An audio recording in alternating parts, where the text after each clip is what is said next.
there's that, and then what was the thing with the wasn't there a shirt? Oh, the IndyCar shirt that was like race. One nation, one race. One nation, one race. Really good job, IndyCar. Great stuff. Yeah. Good recovery of running a really good Indy 500. So everyone forgot about that nice and quick. I have to say, my longtime association with the Penske folks, got some buddies there, and I was a huge Will Power fan when he was there, and I was a huge Simon Pagino fan when he was there. I love Scott McLaughlin. When I saw Malukas pull into the lead at the last, I was like, no, I know. Not a Penske guy. Listen, Joseph crashed. Little Dave had the worst day of his life. I was like, that's totally okay. I've got one guy who's New Zealander who this is Penske's the way he had to do it. I'm gonna let him go on this one, but the rest of you two gotta go. That's fine. I was like, no, I can't. Maluka, did you guys see his post race interview? I just saw him crying and putting his head directly on a lady's chest for about 20 times at the end of the You're gonna cry. He looked so distraught, so devastated. Yeah. And when they came to him and put the microphone in his face, and I mean, it was either like he either had this scripted ahead of time and just delivered it like fucking flawlessly, or it was just like this really genuine thing. But he started out just like really just saying like, I don't know what else I could have done. It's true. I drove every lap. I thought I was going to crash on every lap. I could not have, and we had the best car, we had the best team, we had everything, and he sounded so Penske perfect, baby. Like, well, but just beside himself. With just grief at having come so close and having it snatched with that ending, the most just like holy fuck way. But like, and as he's saying this, and in his, I mean, he's basically like, like barely holding back the tears as he's saying this, and it's kind of like.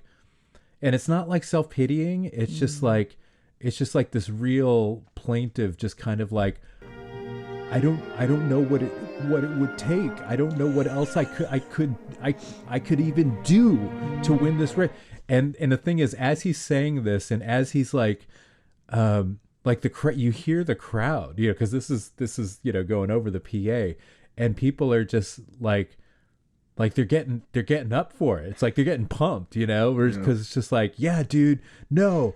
And then he just does his, it's almost like he's buoyed by their support, and he just kind of rallies, and he's just like, but I just know, man, I mean, we gave it 150% this time.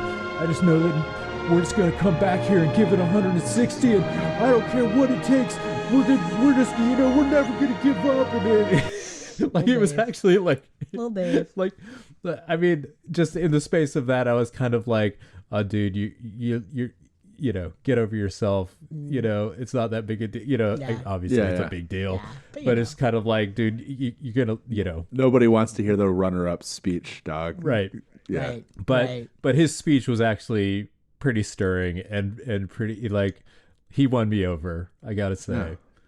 Yeah, it's little Dave. He's all right. No, every time I saw the camera cut back to him in between the Rosenquist victory celebration, it was just like a woman in a low cut dress just holding his head there. And I kept thinking about, there's a Wicker Spigot record that came out in I think 2010 called Motorboat the Woe, and I really couldn't stop thinking about they summoned this into existence 16 years early. That's what that is. That's what that Joel knew. Joel saw it coming. That's exactly what that. He's got a motorboat the woe. Got a motorboat that woe. He's got a motorboat the woe. That's very funny, man. Little Dave, I know you lost by less than a nose. You got a motorboat that woe. Get back in there. You'll be okay. You have a race car for a living.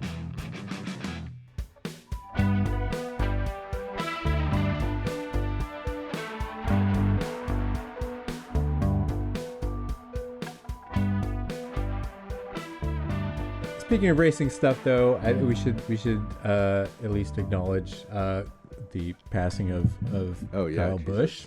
Yeah. Which is pretty shocking. If you're sick, go to the hospital, for God's sake. Yeah, I guess go to the doctor, something. Go to go to urgent care, and if they tell you have to go to the ER in 3 days, if you're not better, you have to go to the ER. I am telling you, you have to go. Really reminds me of that one time that I got, I got a blood infection at the Daytona 500. But Matty, as our resident NASCAR person, what did Kyle Busch, what did he mean to you? Like, how did you see him in the pantheon of NASCAR kind of immortals? Well, besides being like winningest guy of all time, et cetera, et cetera, et cetera, many such accolades, like clearly just a guy who like understood what everyone is like one of the big things I had noticed is like, obviously I'm a Shane Van Gisbergen guy. I go looking around and I'm like, who's the first guy I see who's talking about like, listen, this guy, I know exactly what he's doing.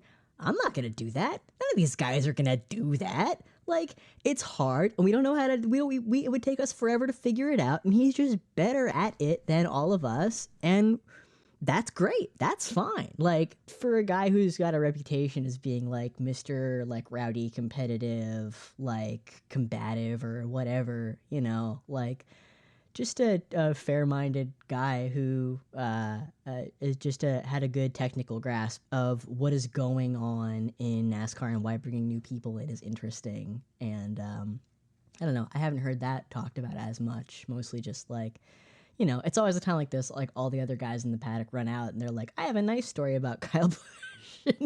But it's like, yeah, but like I saw Bubba Wallace crying on the pre-show yesterday, and that was when I was like, I will not be watching the Coke 600. I can't do it, man. I can't do the whole marathon. I had to bail, but like, you know, like any guy who sticks by Bubba Wallace is a good guy in my book, frankly. Yeah, I mean, the funny thing, I mean, just kind of like the suddenness of his death and just people's just kind of, you know, upset at that. I feel like the thing that I feel like got lost in just the, you know, the reaction, and you know, and I mean, yeah, obviously it's not well, the thing is, what I knew of him was just like, he was a heel.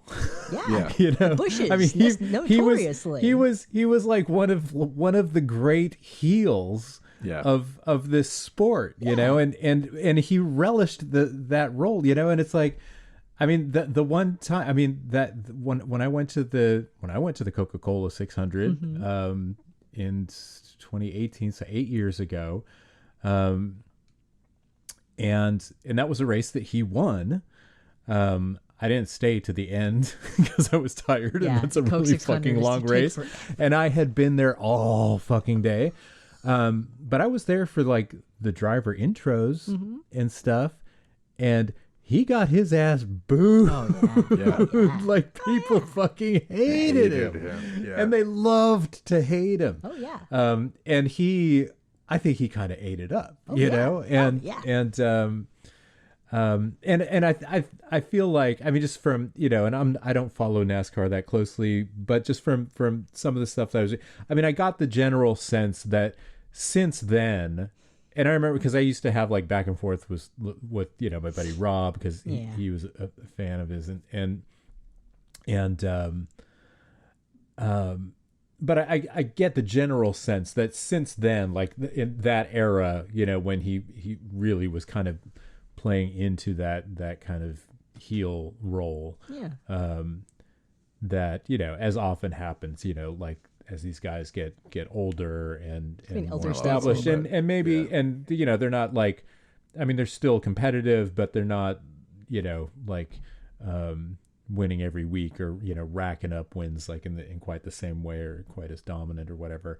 But you know, but they get kind of more mature and but also, you know, come to be just more respected, you know, and it seemed like he really had kind of earned the respect of pretty much everybody in the paddock, whether they, you know, were fans or not. Well, it's kind of like a Pete Weber situation where like you go from being like the ultimate heel of professional bowling, where like all anyone knows of you is your like wacky clip of being like, who do you think you are? I am. But like by the time you're at like PBA 50 age, you're just kind of like a sweet old grandpa, and like everybody comes to you, and you're kind of like just a nice guy, and everyone's like, wait, so was that guy not a sweet old grandpa when he said, "Who do you think you are? I am"?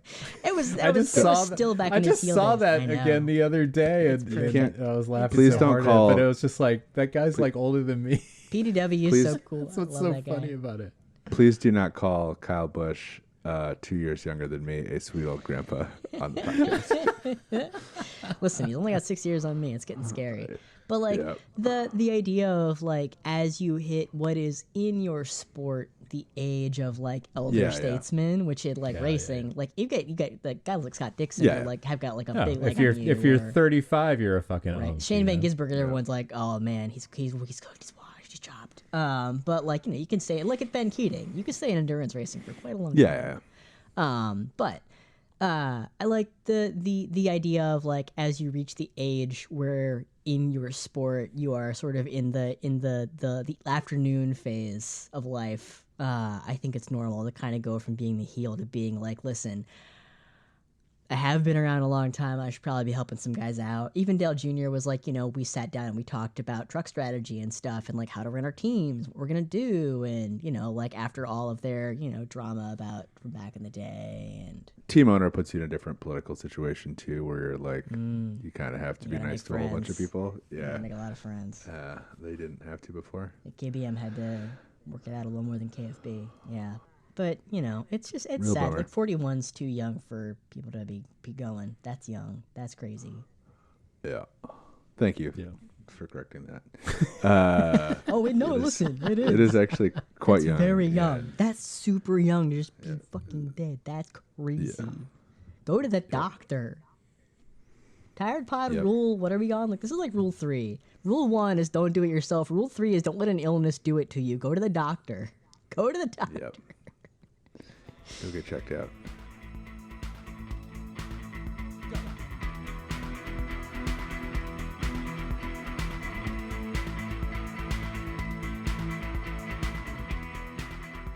What else happened? Oh, did you see the new Ferrari came out?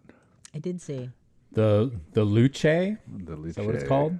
Yeah. I did see it.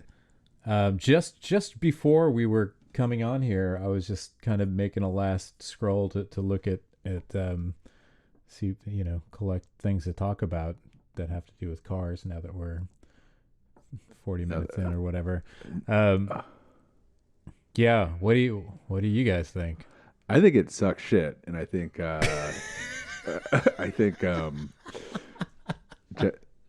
Johnny, what I said on Blue Sky, I think Matty saw it, but it's Johnny, I've never designed a car before, because it's Johnny, I've designed it. But it looks very bad, and there's very little to say about it. I think like I saw somebody speculating that it could be a deliberate act of sabotage to make sure that they don't have to do EVs anymore. The producers kind of okay. Just kind of blow up your own spot. Yeah. With the grenade. What do you guys think? The thing is, when they showed the interior stuff, I know a lot of people hated it. I thought it was all right. I did, you know, I didn't love every part of it, but I was just like, all right, I get this. And I appreciated the kind of combination of new stuff and kind of, you know, links to heritage stuff. I thought it was like slickly executed or whatever. it did obviously. I mean, I feel like your big complaint, Rory, was that it was just kind of trapped in that Apple 2007, thing. Which, aesthetic, yeah. Yeah. But I didn't have any huge, I remained open-minded about it. Now that we've seen the outside of the car, and what this is, for people who don't, this is an electric Ferrari. It's a 4-door Ferrari. It's kind of like, it's kind of like a sleek, 4-door coupe kind of profile. Although it is kind of tall. It's very generous. Yeah, I'm just kind of trying to be broadly just objectively descriptive. But yeah, man, it's that thing about the box that it came in, yeah. like the side profile is pretty inoffensive. I mean, like, the worst you can say about it is just that it's pretty bland and uninteresting. The front and rear, I think, just look fucking horrendous. It's so ill proportioned. The back, the way, I mean, it literally looks like the rear end of like a F, of like a Ferrari like 335 or 355, whatever that was from the 90s, like with a giant fucking box around it, like with a wrapper. It's like, it just looks bad, man, and it's so ungainly and just ill resolved and just it's so, and the front end, it's just like, I've never designed a car. I mean, man, I've never designed a car, but if somebody asked me to design a car, I'd say I don't know how to do that. I can't do it.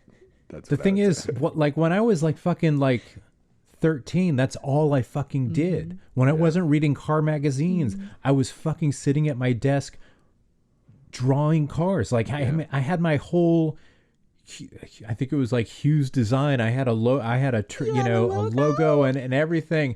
And I had fucking like reams of fucking designs of every conceivable, like type of car. And they were all just, I mean, they were pretty derivative. But it's like, I got some good ones in there, man. And some things that, like, 10 years later, I would see a car and be like, oh, that looks like a fucking thing that I drew like 10 years ago. Yeah. You knew.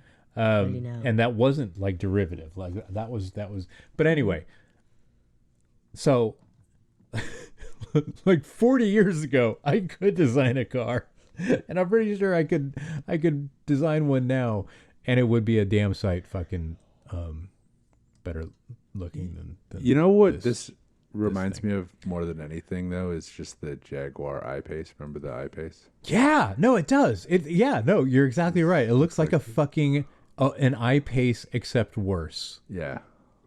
It's just a worse I-Pace, which is funny because I think it's like some of that stuff is just like EV packaging 101 stuff, where it's like, well, you need a giant fucking battery. And I think Victoria pointed out that they just completely blacked out the lower like 2 feet of the car to try to hide how tall it is. Oh yeah, no, that's pretty common. But I mean, that's so just one of the tricks of the trade now. But it's so schlocky for fucking Ferrari. But I think very funny.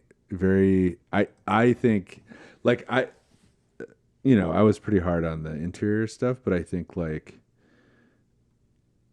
I did not assume that it would look the same on the outside, I guess, or like have the same problems on the outside. I was like, oh, it'll look like a Ferrari on the outside, like the noises that they were making about it sounded kind of encouraging. And the thing is, we're all on record as as saying, I mean, the thing is, like with Ferrari design right now, it's in a kind of controversial moment. Yeah. It's in one of those kind of BMW, Bangle era BMW or moments where it's like they're doing some polarizing stuff design wise, kind of across their the lineup. But I think it's good. I think it's forward looking, and I think we've all been on record as saying that, like, I like every other car that they make except the it's like props or whatever. Props to them for like, it's a Ferrari. It should be somewhat avant-garde. Like, it should be right. No, different. exactly. And just doing this real kind of super functional, but also just like, no, we're not rehashing our old bullshit. Like, we're like doing this fairly radical thing that, that we're confident, just as, like, I think we talked about before, when the 80s Testarossa came out, that everybody loves now. That was not, that was not a home run at the time. It was like people looked at askance at that. They were just like, oh, I don't know about this. This is not traditionally beautiful in Ferrari. And it's like, oh, that car has fucking aged incredibly well. I mean, it's fucking iconic now, you know? And that's the thing. You don't fucking create an iconic design by fucking, like, rehashing some bullshit, It's like you have to fucking stamp something new. And but this, on the other hand, is fucking dog shit. And it really, like, makes use of every, like, schlocky, like, design trick to, like, try to fix the bad proportions, and, like, oh, the roof is blacked out, oh, the bottom is blacked out, you know what I mean? Like, it's like it's really a pathetic effort. I think, like, I mean, whatever. Like, are you gonna damage the Ferrari brand with? I think, like, I think you are. Like, not unrecovered. Like, whatever. That's a no. I mean, I think it'll just be like a weird kind of left field. I mean, they had the fucking Mondial in the early 80s. There's just kind of we kind of fucked that one up. It's like, whatever, man. That was our weird one. Can't all be gold. Right, and they've had a few misses over the years, and I don't know, man. But the thing is, like, there's nothing inevitable. There's nothing, like, about the EV architecture that enforces bad proportions. I mean, there are fucking a shit ton. I mean, and the worst thing you can say about a lot of the Chinese stuff is that it is, somewhat either derivative or just but not all of it. I mean, actually, like, there is kind of like an emerging something style I'm growing to recognize is just like, oh, that's kind of like it's like when I see Hyundai's, like new Hyundais and Kia stuff now, like I see that, it's like, oh, they're doing a kind of Chinese thing. It's like But yeah, no, I mean, the fucking, like, there's a ton of great looking Chinese EVs, like just pure, and everybody else too, It's I mean, there's nothing wrong with, like, the Navara, or, like, the or what's the the fucking guy, the weird scammy guy from Eastern Europe, the guy who owns Bugatti now.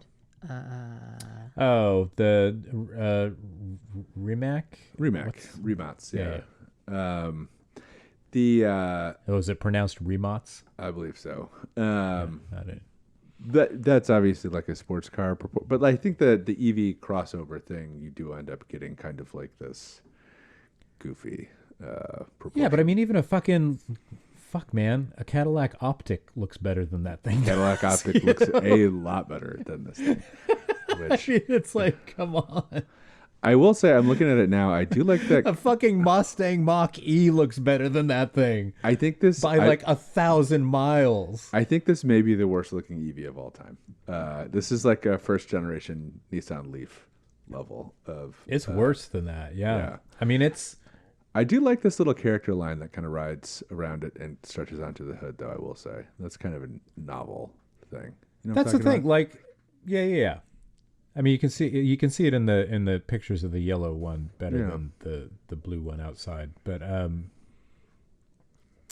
that's kind of fun. Yeah, I mean, but it's a horrendous looking car, and it does.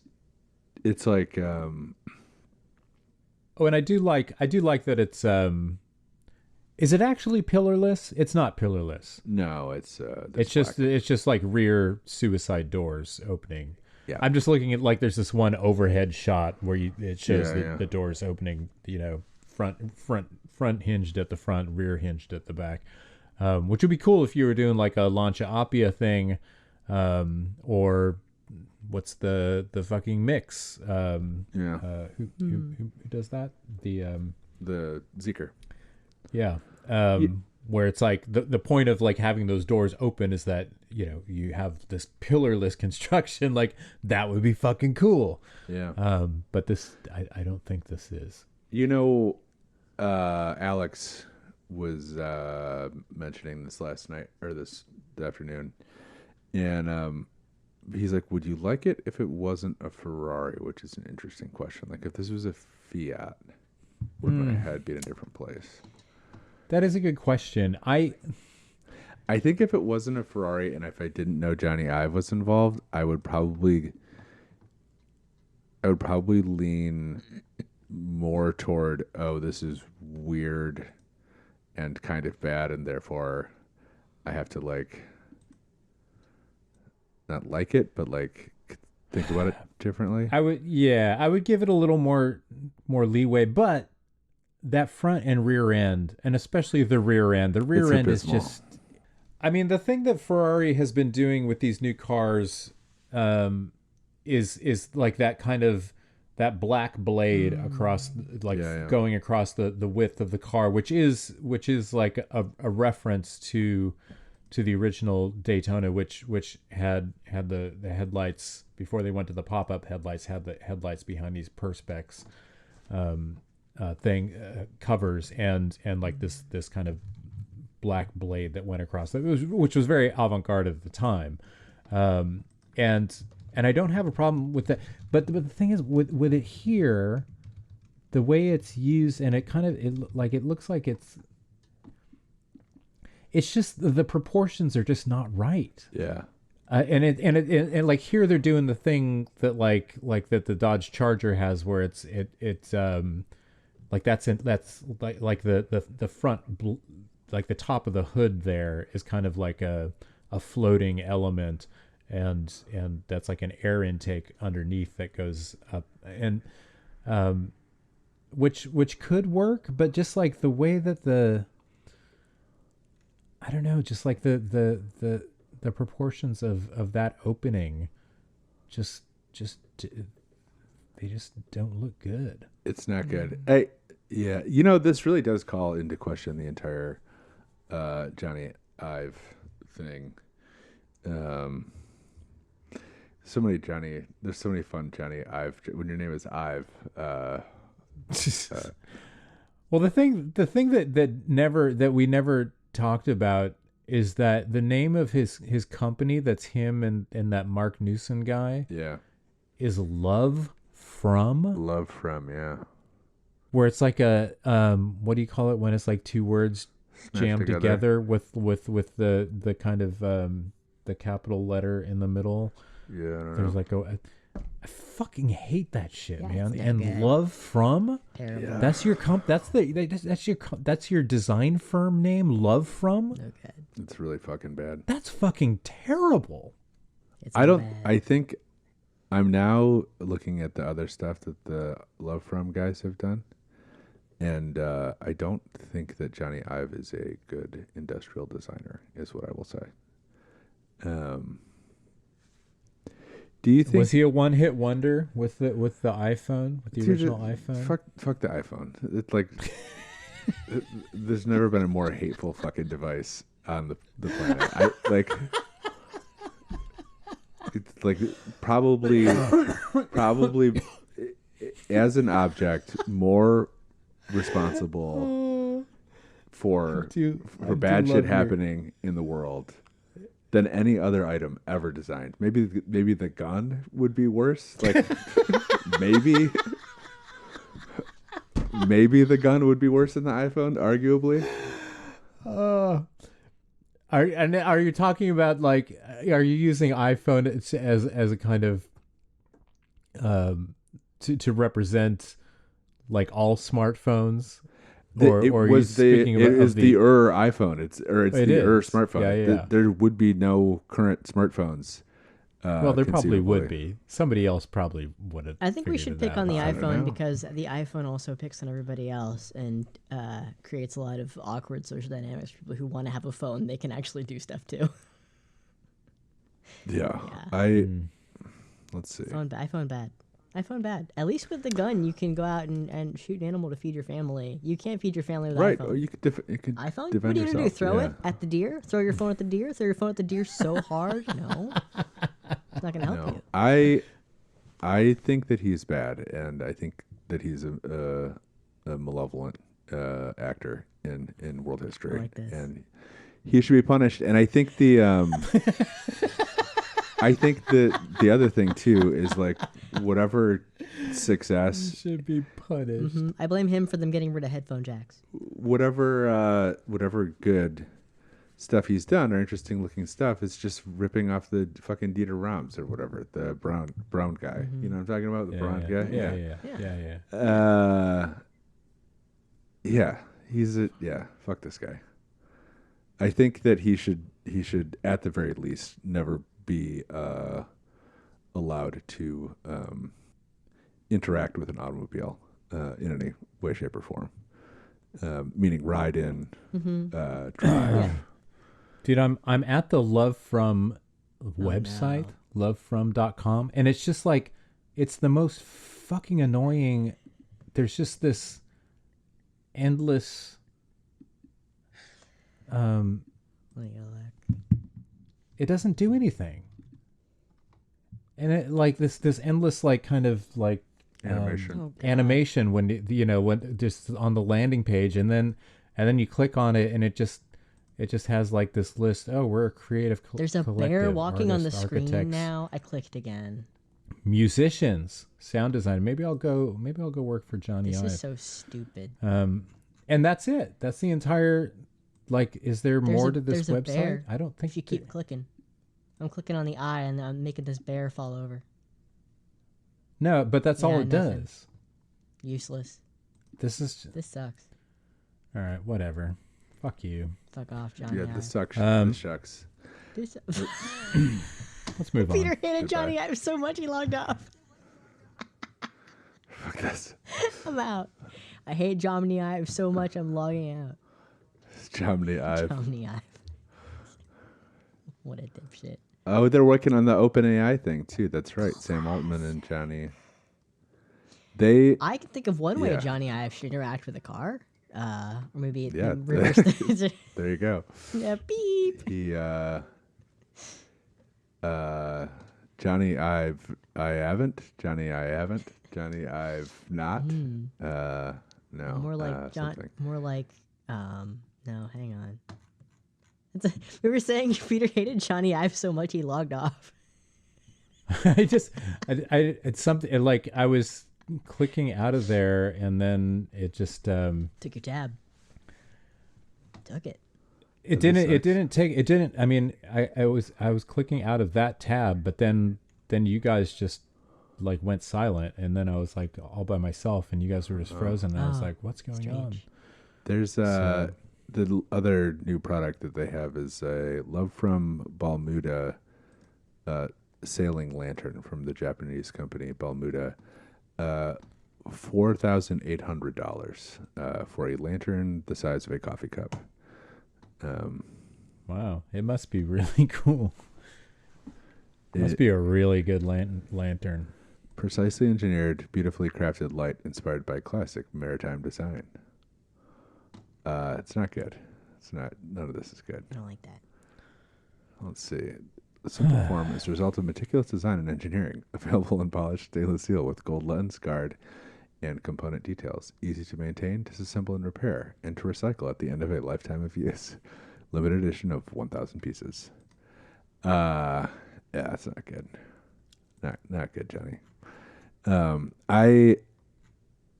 I'm going to write something really nasty about this guy. Cool. And I'm going to publish it on my website. That's what you have the website for.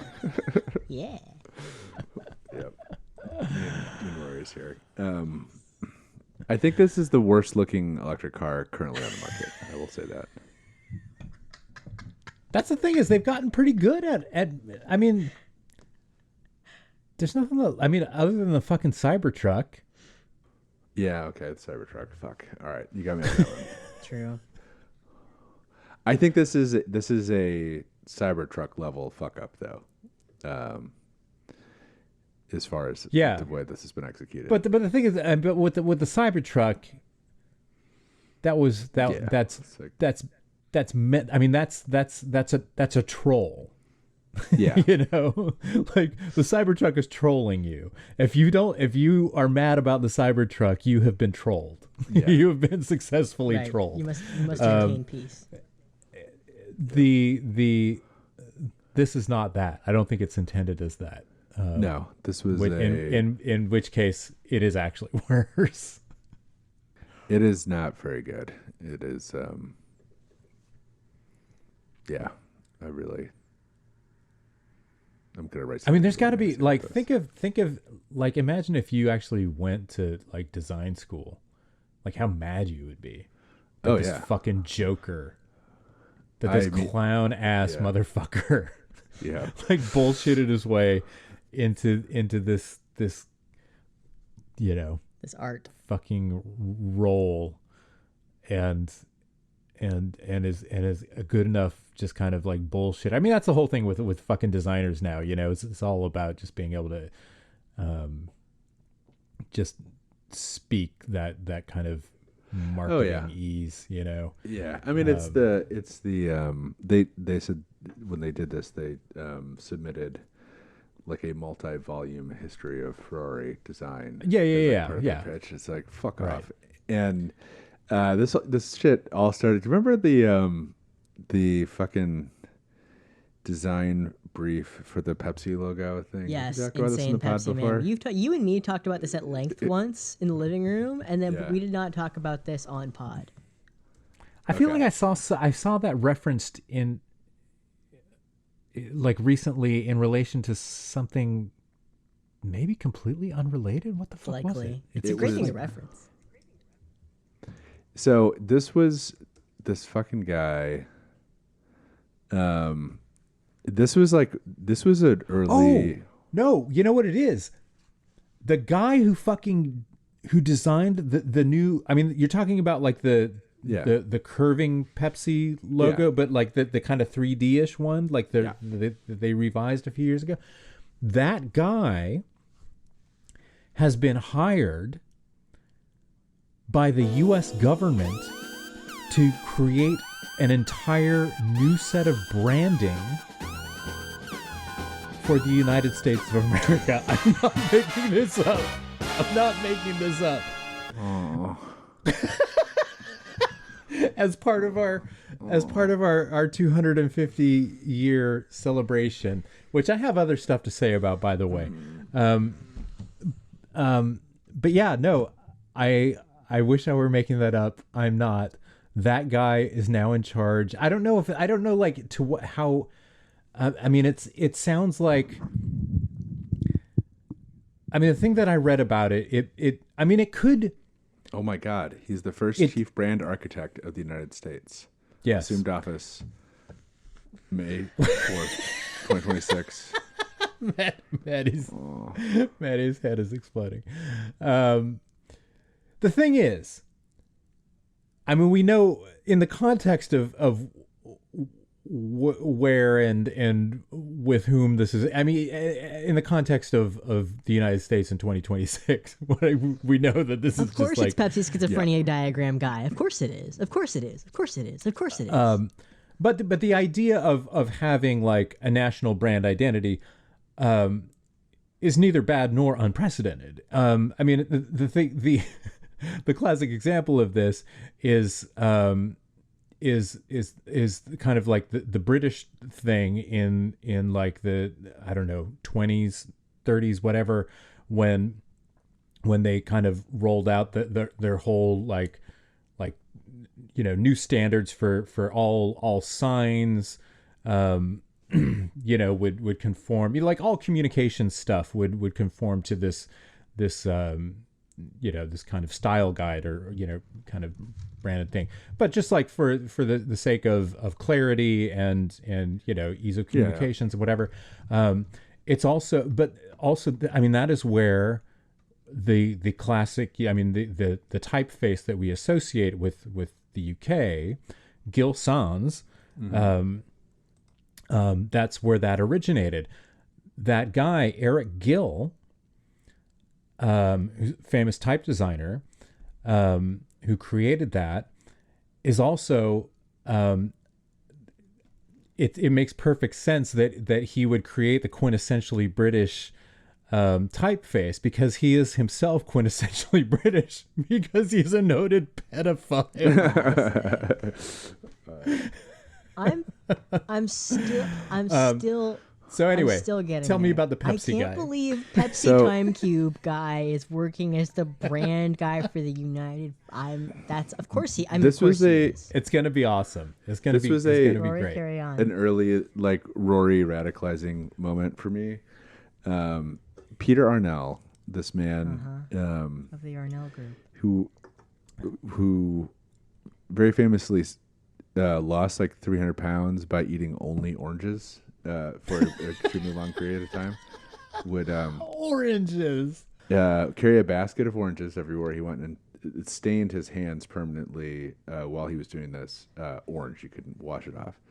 Oh my God. But he submitted this pitch for the redesign of the Pepsi logo that was like, it was kind of like almost like an early meme, like, because it got passed around and people were just so baffled. But like, it was like, it's Pepsi Time Cube.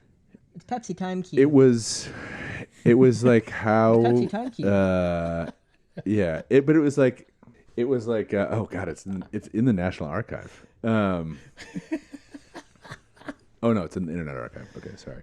But it is like how National Archive, Internet Archive. One it's the same surely thing. must All the become same. the other. Oh, thank God, the entire. Yeah. Oh, thank God, the whole thing. Yeah. Oh my God. So, this is like breaking the code for innovation, from convention to innovation. Oh my God. The origins of creative endeavors, and it's like. Page 19 is my favorite. You got to go to page 19. Here's the Mona Lisa. So this is Here's 2008. the yin yang. Yeah. Here's the yin yang sign. Here's the David. Oh wow. God, I love page 20. Page 25, a classic. The thing that always got me was that there's a page in here where it's like. So this guy had not been hired by Pepsi to do this. He just kind of was an independent actor doing this on his own. I think he had been engaged, and this is and the he pitch. pitched it to them. Yeah, oh, yeah. okay. And they did it. Yeah,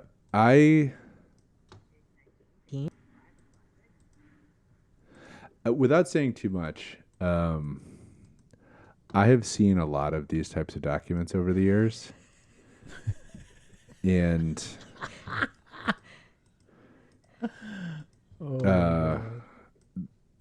if there's like, if it ever happens with me, like if I ever do lose it and like I do something horrible, it will be because I have seen one too many of these documents. But it's like there's a thing with this where it's like, and it's like, I don't know if it's suspension of disbelief that you have to do, or if it's like, it's like the thing where everyone's looking around and you're like, this is stupid, right? Like, this is stupid.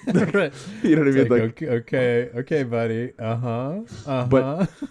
But if no one says this is stupid, you just give Right. this guy millions of dollars to do the Pepsi logo. Yeah. But like, but it is stupid, and it like, yeah. I can't. Yeah, I don't want to get into a recent experience I had with one of these documents, but,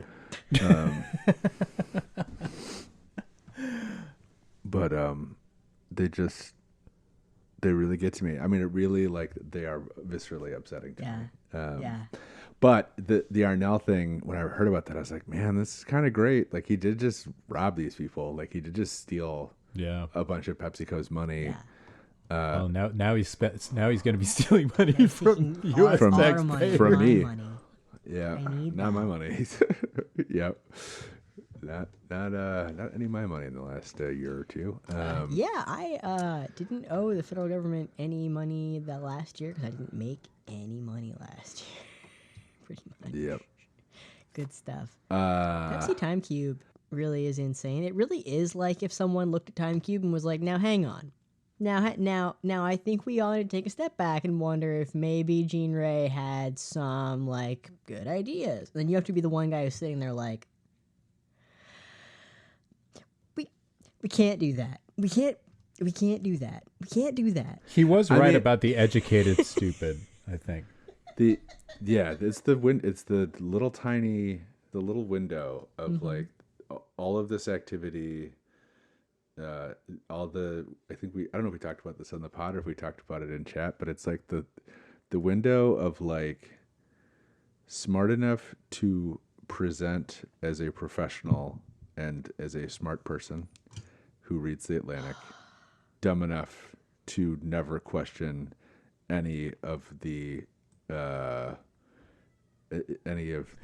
that they read in the Atlantic. Yeah, or like Thomas Chatterton Williams, perfect audience member. Exactly. Yeah. It is a fascinating.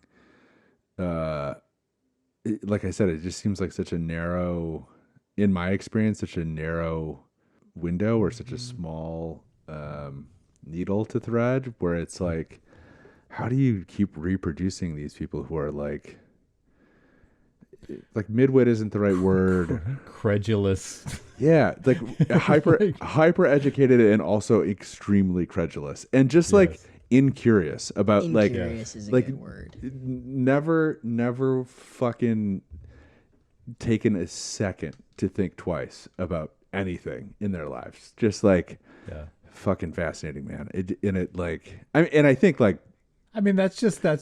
the American professional managerial class. Like in a nutshell, you just described it. To be clear, those people are much smarter than the people who make most of this stuff, though. This pitch document stuff. Those guys they're making the same documents for McKinsey. Yeah, for sure. Yeah. Well, the fun thing about the Atlantic reader is that they're like they want the approval that they believe they will get ambiently for being sufficiently progressive, but they also think that everyone to the left of them is like a horrible bully with pronouns who is like really harshing their vibe, and they need an intellectual justification that says you're allowed to retreat to reactionary centrism on A, B, and C, and it's intellectually correct, and no one can get mad at you, and your friends all still have to like you and think you're cool and progressive. It's just like, this is your intellectual justification that lets you get away with it. And they're all like, I would love that. I would love to believe that hook, line, and sinker and repeat it to everyone I know all the time. Women's sports, swimming, college swimming. Absolutely. My number one interest, women's sports. Women's college swimming, which everyone has always paid so much attention to, always. Yeah, which everyone is aware exists. Yeah, hears about all the time, talks about it, has always talked about it my whole life. Women's college swimming. Who won? Who won 5th place? Vastu Sastra, Hindu tradition of numerical harmony and spatial organizer. 600 BC, Musica Mundana. Pythagoras creates spatial hierarchies from musical scales. 300 BC, the golden ratio. To a 278 BC, feng shui. 70 BC, the Vitruvian principle. Bro is getting Vitruvian. 1452, the art of building. 1455, Vitruvian Renaissance, rediscovery of the Vitruvian principles and their publication. Wow. 1637, La Geometry. Dude, this guy is gonna knock the U.S. brand identity out of the fucking park, man. I do kind of want to see what happens. I'm stoked for this. I think it's gonna be. Deserve. I mean, it's got to already be happening, we right? deserve this idiot. I think he was just kind of hired. I think that's like a new, or at least I was reading about it. I love the magnetic field diagram. I gotta tell you, page 19 is like my favorite thing in the world. This guy's nuts.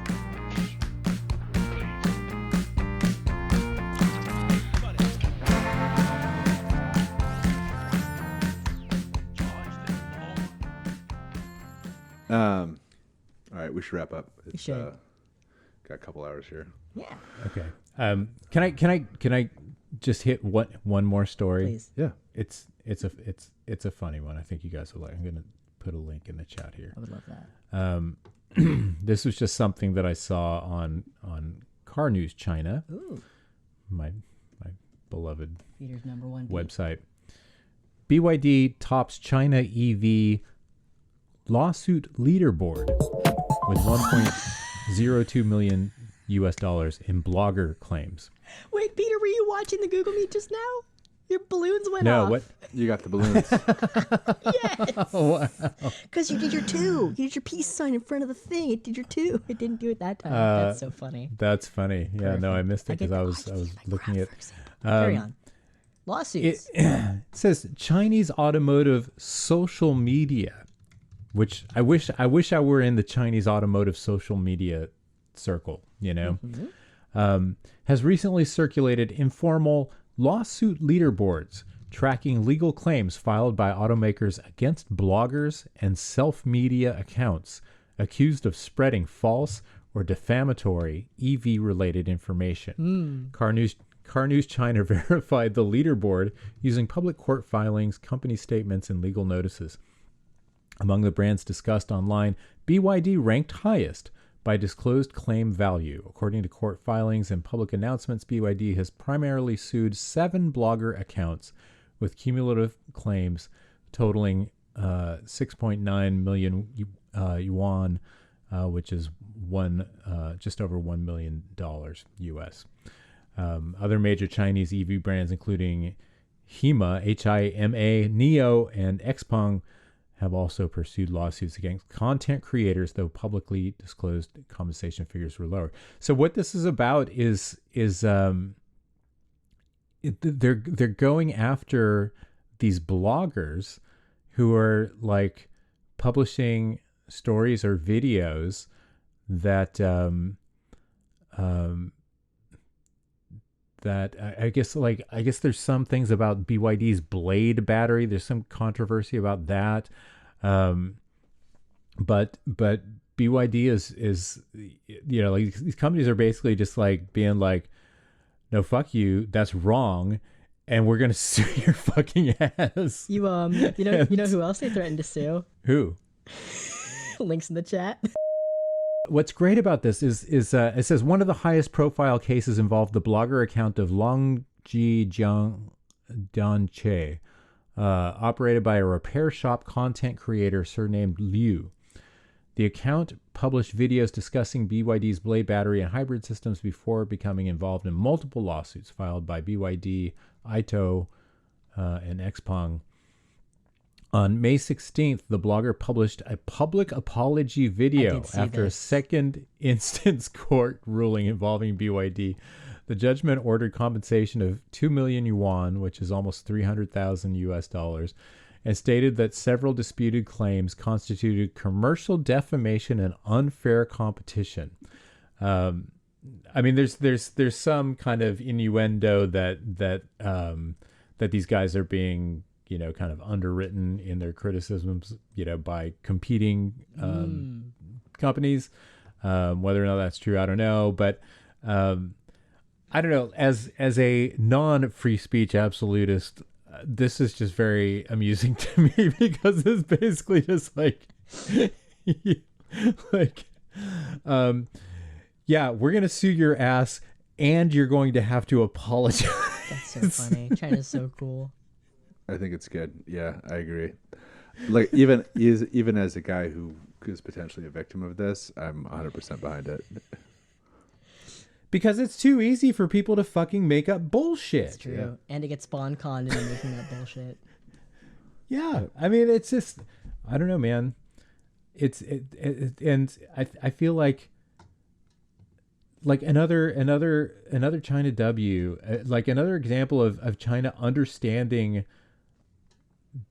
the landscape, the way, like the landscape has shifted in a way that we still cannot fully process because because we're still stuck seeing it with our old world eyes, right? But like, you cannot trust media. You cannot trust things that you read. Yes, you cannot trust videos that you watch. Even from institutions, you can't trust them. No, exactly. We should volunteer to be the cops for American media that we think is providing false information, and we can take a perfect. We could probably get like a commission. We could probably get a commission from the government or from these companies, for bringing it to their attention. Be like, we'll kind of be like. Trying to think of a complimentary way to say narc, but like, you know, like we'll be we're both working as we're both policing on behalf of Chinese industry, but we're also working as consultants to U.S. media companies to help them not fall afoul of not fall into the common pitfalls of unfairly criticizing and spreading lies and misinformation about excellent Chinese products. Yeah, that's true. I think that's good. I think that's heroic. Yeah, we need to take on free speech. I've had it. Yeah, we got to get in there. That's enough. You know what's even better than free speech is the freedom of speech is freedom of not having to hear bullshit. That's right. I, for one, I cannot wait until we show up in the doorstep of the Atlantic, because, oh baby. We're not doing free speech anymore. Let's be honest. Like, we're not. That's not a thing anymore. No, exactly. Well, yes. Exactly. Yeah. Thank you. All right, I think this is good. I think perfect. Maybe this is the new Tired Pod format. Is we're just calling out articles that we don't like or that are untrue. I would love that. Media criticism. New segment, Chinese media bounty. Yeah. Struggle session. Yeah. U.S. automotive media struggle session. Very good. It's time for self-criticism. We can have journalists on and make them self-criticize. Yeah, I would love that. Force them to apologize. Your apology on Tired Pod will suffice for your Chinese government apology video.